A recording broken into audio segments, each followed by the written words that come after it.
Kehidupan di Pulau Bangkurung, Sulawesi Tengah adalah warna kehidupan bahari yang bergelora. Sebuah keniscayaan, sebab pulau kecil di Kabupaten Banggai Laut ini dikelilingi lautan nan luas.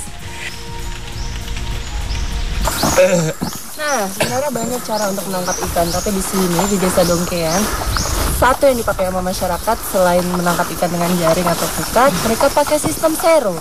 Ya, memang sistem sero itu sendiri memang tergantung dengan pasang surut, tapi di sini kita cari mulai dari kayunya dulu.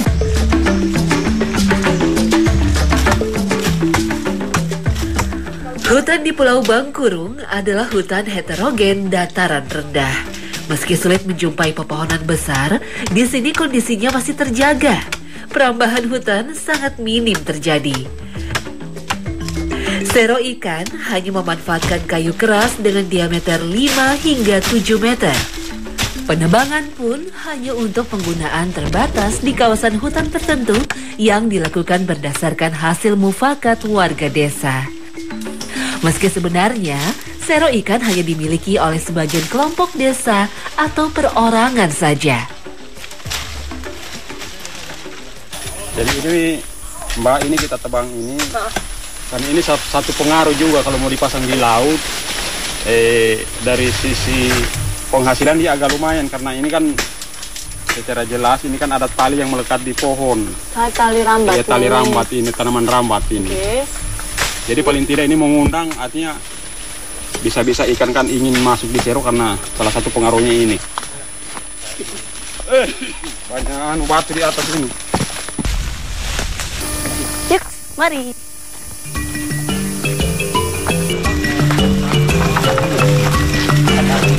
Sero ikan dibangun pada titik yang paling potensial, biasanya di dekat tanjungan atau reef yang selalu terkena arus dari berbagai arah.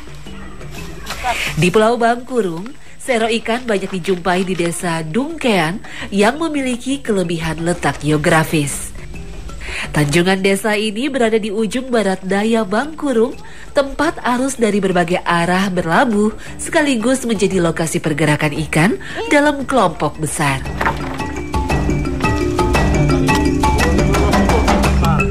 Sero ikan diproyeksikan untuk penggunaan dalam periode waktu yang sangat lama.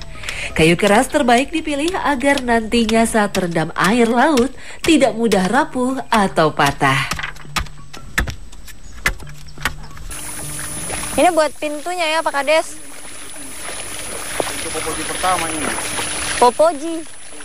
Oke. Jadi kan kalau sero itu dia ada lapis-lapisnya kan, ada pintu-pintunya. Biasanya dipilih yang kayu yang tadi, yang kayu rahasia itu. Kayu yang dengan ada tanaman rambatnya ini, karena ya itu kalau menurut Pak Kades tanaman aja tertarik, apalagi ikan. Nah ini kita harus tancap ini dulu, yang lain masih dikasih tajam sebentar lagi, baru kita bisa tancap. Ini di mana Pak? Agak depan ya? Baik.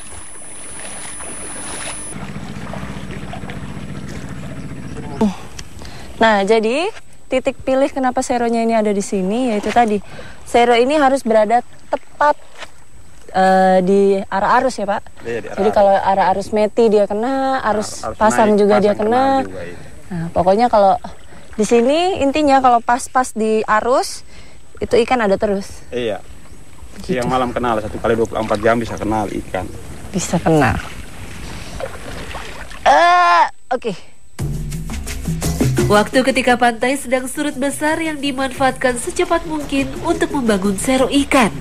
Sehingga saat air pasang, beberapa jam kemudian sero ikan diharapkan sudah jadi.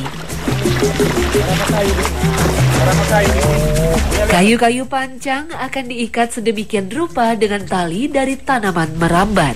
Ini adalah tali khusus yang memiliki kekuatan lebih saat terkena air garam. Biasanya semakin lama terkena air laut, tali akan semakin kuat.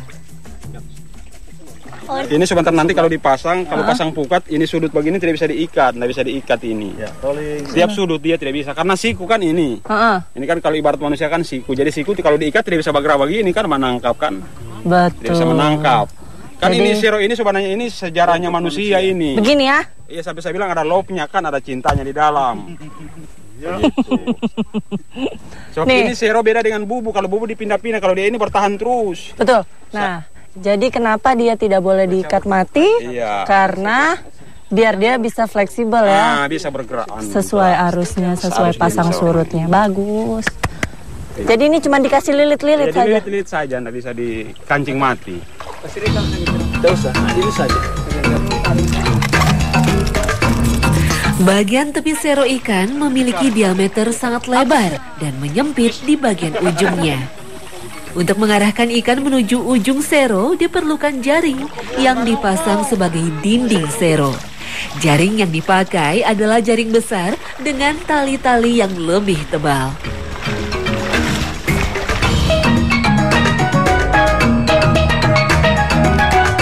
Kalau misalnya kita lihat dari rangkanya, ini tangan-tangan seronya ini yang keluar berbentuk love seperti ini.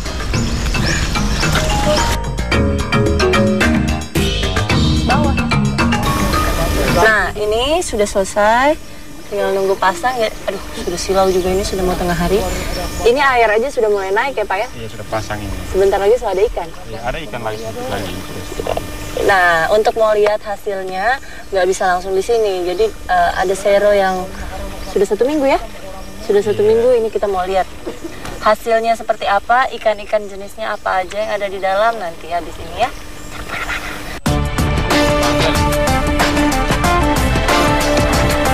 Sero ikan menjadi solusi saat cuaca tidak mendukung untuk melaut.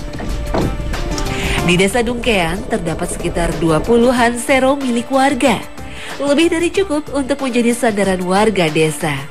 Baik untuk mencukupi kebutuhan pangan sendiri atau untuk dijual ke luar daerah. Pada musim angin besar, sero biasanya akan terisi ikan dalam jumlah besar. Ikan-ikan yang berada di bagian depan akan bergerak menuju ke ujung sero dengan kegaduhan yang kami buat, sehingga memudahkan kami untuk menangkapnya. Kurang hasil ikannya.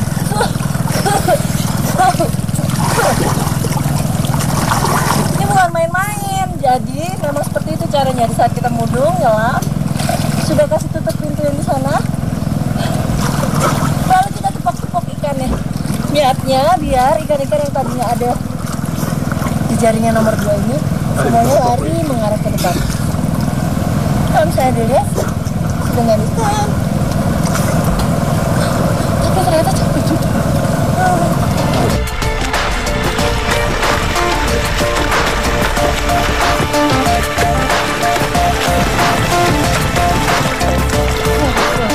Ini nggak ada pintu lagi ya. Ini terakhir. Oh, ada pintu di ujung lagi. Nah, ini nggak ditutup. Saya nggak bisa masuk. Sangkut.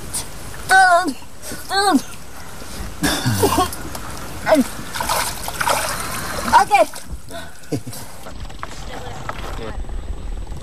Trevali. Wow, hasil banyak. Au. Oke. Nah, jadi itu tadi kalau sero ini 1 kali dipasang, dia bisa ada hasilnya terus-menerus setiap hari. Nah, itu tadi jenis-jenisnya tergantung dari pasang surut dan tergantung musim juga. Tapi yang pasti untuk jenis-jenis tertentu seperti sardin itu langsung konsumsi ya, langsung dimakan ya. Tapi kalau yang bobara biasanya ditampung. Oh, disimpan. Disimpan. Ini masih ukuran kecil. Nah, kalau itu sudah jual itu. Oh, ini sudah jual ya? Jual itu. Oke, kalau ukuran segini ini bisa langsung dijual. Tapi kalau yang lebih kecil lagi dari ini, biasanya masyarakat pilih jenis-jenis tertentu yang mereka akan tampung hidup lalu dibesarkan sampai ada yang beli ya ukuran tertentu ya. Ini kasih lepas. Kerapu. Banyak hasilnya, lihat nih. Oke.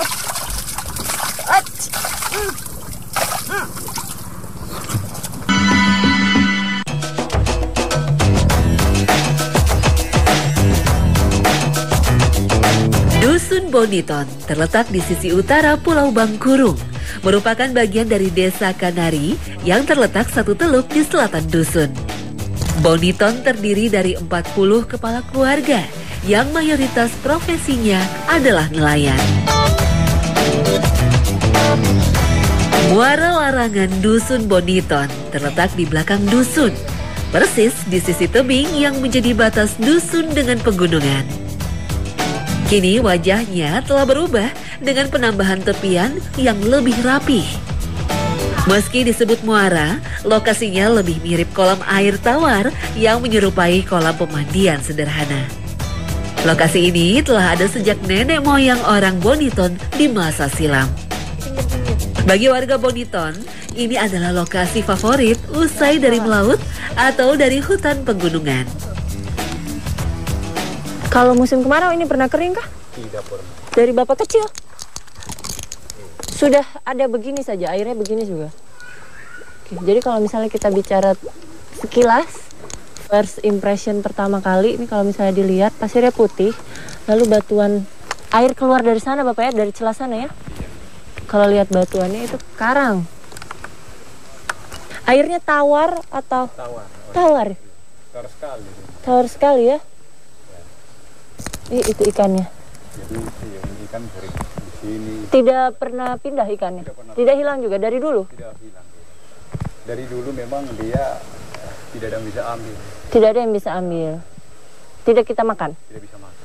Baik. Memang dari leluhur, dari nenek moyang kemari memang ini tidak bisa dikolek. Tidak bisa kita makan, tapi bisa saya kasih makan? Kalau bisa, kalau dikasih makan boleh. Boleh. Sumber kolam air larangan Boniton berasal dari celah kecil di tebing, yakni air tanah yang muncul dari retakan dinding tebing, sehingga kolam ini sepanjang tahun selalu berair jernih.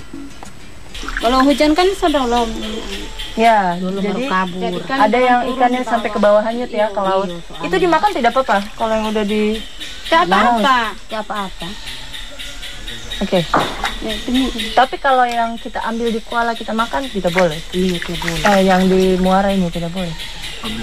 Itu yang orang bilang bisa mati. Pamali. Oke, baik. Oke, kalau menurut saya ini salah satu cara masyarakat melindungi mata airnya. Nah, jadi disebutnya muara larangan. Ya, muara larangan itu ya konservasi tradisional. Pas kebetulan di sini ada ikannya, makanya dibilangnya ikan keramat. Kalau ikannya lagi tiba-tiba kebetulan larinya ke laut, dimakan nggak apa-apa ya?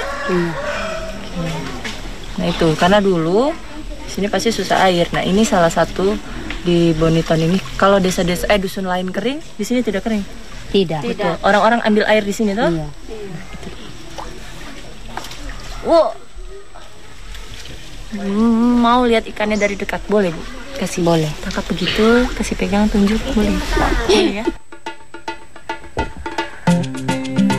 Ada semacam pantangan yang diturunkan lintas generasi, bahwa ikan di kolam ini dilarang keras diambil untuk tujuan konsumsi atau dipindahkan. Orang yang melakukannya akan mengalami gangguan penyakit atau kesialan lainnya. Ini.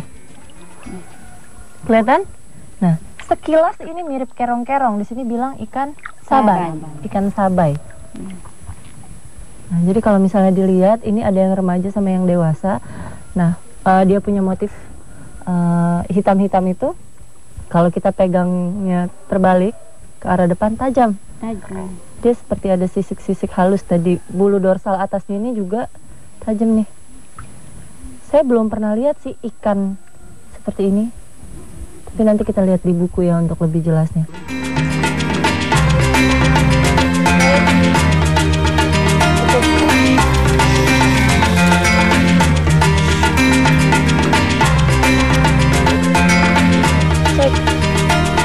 Tapi kalau misalnya kita lihat dari buku, based on buku, jadi dia mirip dengan ini. Kalau menurut saya, dia mirip dengan yang nomor 6 ini. Di sini masuk family-nya Holocentridae atau squirrel fish.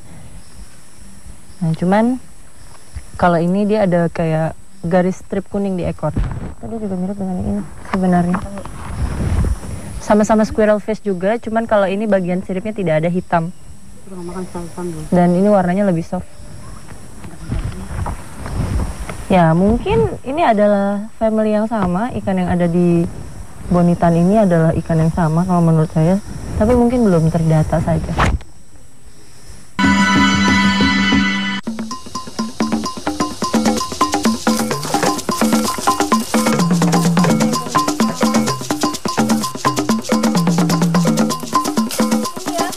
Ini ya Bu pohonnya ya. Yang diambil buahnya. Diambil buahnya. Kita sudah dapat. Nah ini kalau misalnya orang Jawa Barat kenalnya ini honje. Asam boleh. Betul. Koli boleh, dimakan saja begitu boleh tapi asam. Betul. Nah jadi penggunaannya sendiri itu sebagai bumbu. Pakai saja dan garam.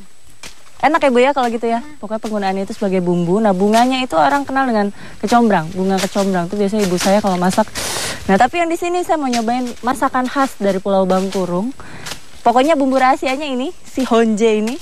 Seperti apa masaknya, apa yang kita masak, bagaimana rasanya. Nanti kita ambil dulu ini ya.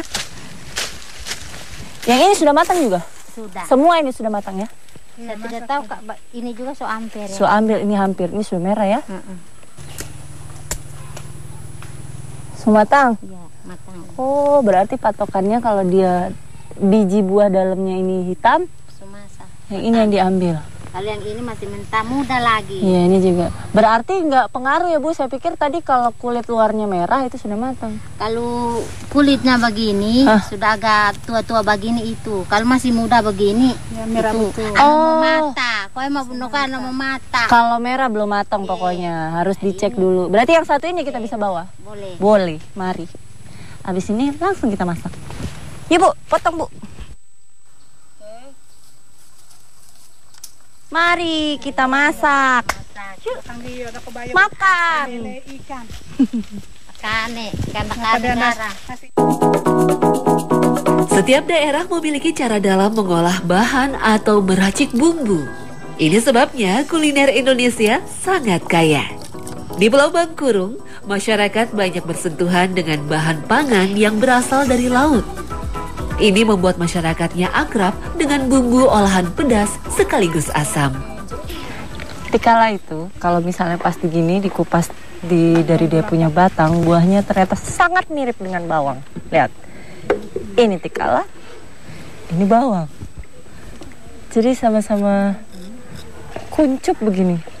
Nah, bedanya kalau bawang kulit arinya kita buang, kalau dia hanya dikasih bersih saja, lalu tinggal ditumbuk. Ini yang udah jadinya. Pinjam. Jangan khawatir. Baunya enak banget. Nah ini sebagai pemberi cita rasa asam saja. Jadi memang masakan-masakan di Indonesia itu khas kan kalau kita mau bikin asam pedas. Nah asamnya itu macam-macam. Ada yang dari buah buni, ada yang dari asam jawa, ada yang dari jeruk limau. Nah ada juga yang dari ini, tikala atau kecombrang. Baunya seger. Makanan dapat menjadi cerminan karakter masyarakatnya. Seperti masyarakat di daerah Banggai Laut yang terdiri dari orang Bajo, Bugis, dan Banggai. Mereka memiliki karakter terbuka dan sangat dinamis. Olahan dengan bumbu tikala ini seperti menegaskan identitas mereka sebagai orang laut. Belum matang saja ini. Baunya sudah tercium ya Bu ya? Bau asam ya? Iya. Memang suka asam di sini? Orang-orang di Boniton kalau masak memang suka pakai asam? Iya pakai asam. Iya ya? Pakai asam tuh enak. Asam terus pedas? Iya.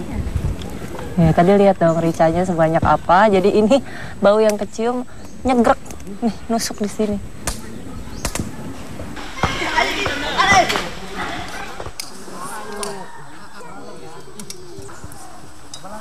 Pokoknya tadi ikan masak dengan tikala yang kita buat rasanya seger banget. Mulut itu ada rasa pedasnya, betul.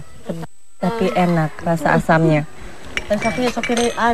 Sama seperti, iya betul Bu, pedasnya sampai leher. Sama seperti masakan di daerah lain, asam pedas. Nah tapi ini begini, kuahnya bening. Terus kalau misalnya dilihat ini yang di daun-daun ini kan macem-macem nih. Nah ini semuanya karbohidratnya. Ada yang campur dengan pisang, ada yang ubi singkong biasa, ada yang singkong diparut, ada yang direbus. Tidak ada nasi. Memang di sini tidak pakai nasi makannya. Oh pakai juga? Pakai. Oh biasa pakai. Cuma memang ini karena tadi susah sengaja memang. Oh sengaja memang mau kasih tunjuk ini. Karena kemarin nasi. Oh hari-hari sudah biasa makan nasi ya.